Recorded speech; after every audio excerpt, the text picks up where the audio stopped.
EDG did pick up a lot of beef early on. AHQ has picked up a lot of stuff that can just sit in that beef and hopefully marinate a little bit and finish them off. We'll see what can be served up for us. Once again, we'll be looking to Twitter to see how you think this game will go. Tweet hashtag EDG win. Yeah. Behind the wall. The threat of the lantern from Albus is very scary. Nice and Albus, that is caught out. They're going in for more, but they've turned. It's going to be Mountain as well coming into this fight. Can he get over the wall? He wants to use it to actually pop somebody up, so he's waiting, and he may just let him walk out. Def very low on mana. He's the one to get grabbed. Forces the flash out. Ignite onto Def. He's chugging the potion, but it's the hit coming in from Albus, and they keep going for clear love, but get knocked up by Mako. Now here comes Pawn. He's instantly exhausted. AHQ fighting a battle on two fronts, and looking for Pawn, but it's Mako that's in trouble. He will get turned into a beef steak as Mountain as well as Westall.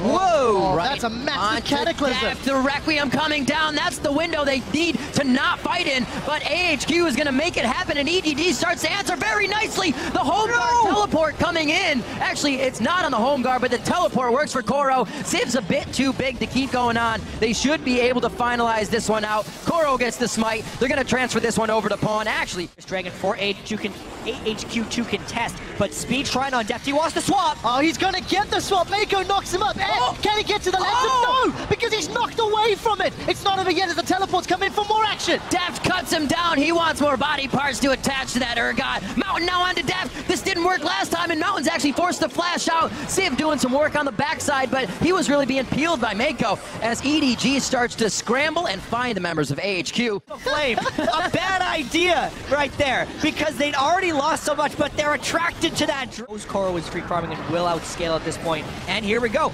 Maybe if Clearlove would have been there, the one time he's not. Requiem window coming in. Can they make the nightmare? And they do for Def. Mako's now going to have a tough time getting out of this, but we got to double take advantages off of.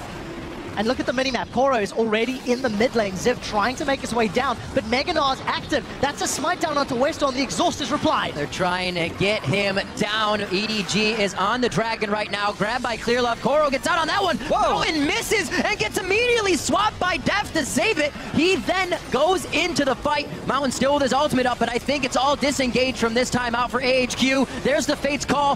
He's back in, but it missed. It completely missed. And AHQ actually still wants it. It's one of those super tank fights that we keep talking about. Def running low on mana, has down to the bottom lane, and has got a kill onto Mako. But here comes the power pony. Koro's got one, Clearlove with another. Mountain is in retreat, but it's not enough. Ziv goes down, and that's an EDG whitewash.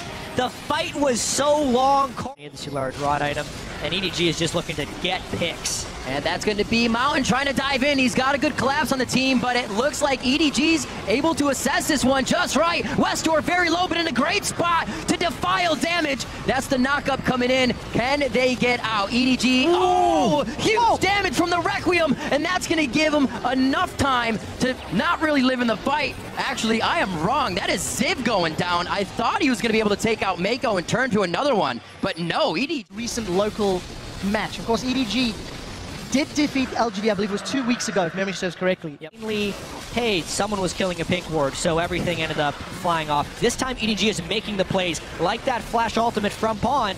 And here comes Koro. Koro come flying in, not gonna have the home guard right away since it's tagged, but they do get a nice ultimate to continue the fight. Clearlove just on the edge of Ann, but he's getting the kite back. He will eventually have to be caught out by this one. Dodges the Arctic Assault, but he wants to stay in the fight. How many arrows does he have? Clearlove rend it. Takes about half his HP on that one, and EDG's trying to figure out who they want. Very scattered, very nice to get the Karthus down outside of the fight, but they're not even afraid to fight in it. They are not. Ann is our finally alive, but what are you going to do against those tanks? On a Clearlove as well as the damage.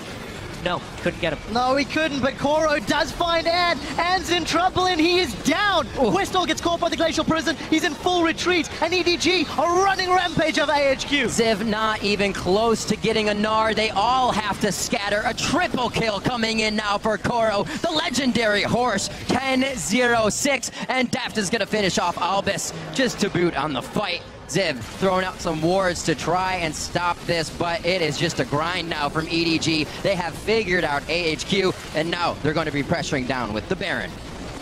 Koro running away with this game. Absolutely. As is EDG.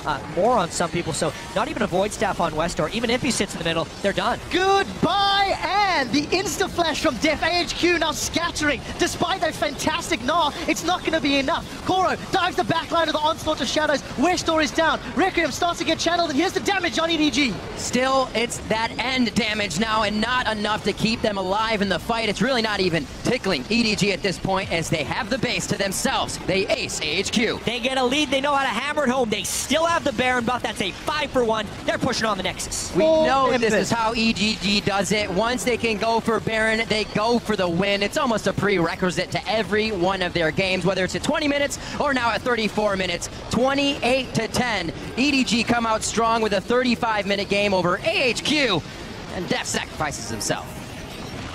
What a fantastic win for EDG. A lot of skirmishes. So few risks, though, on EDG's side. Yeah, measured early game, committing to fights very well, but not over-committing to fights, which has been an Achilles heel of EDG in some situations.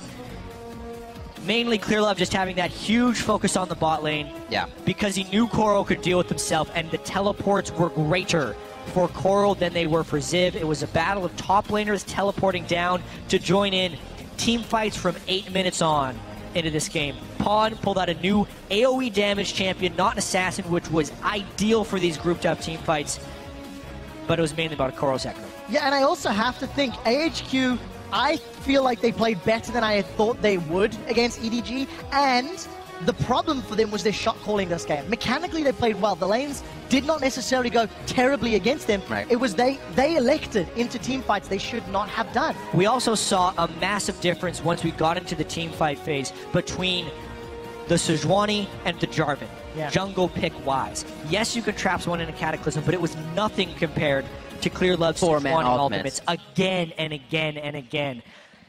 Best team fighting jungler here, ClearLove, especially when he's on Sejuani. Brilliant play. And team fighting is exactly what we got out of this game. 38 kills in 35 minutes. Exactly. These regions love to fight back and forth, and we got that. Also seeing, like you said, Pawn on Cassiopeia, a lot of players, even Fnatic, pulling out new stuff. What are you guys going to ban now? Who's going to be the best at kind of reorganizing mid-game? There's 5 more games today. Now we see whose support staff that's with them That's true. can help the teams adapt. We've seen everybody play once. Now it becomes fixing the problems that we have demonstrated or we've witnessed on this stage. Absolutely. And once again, we're going to now send it over to our analyst desk to get their thoughts about the match. Thank you, gentlemen. Now continuing on the trend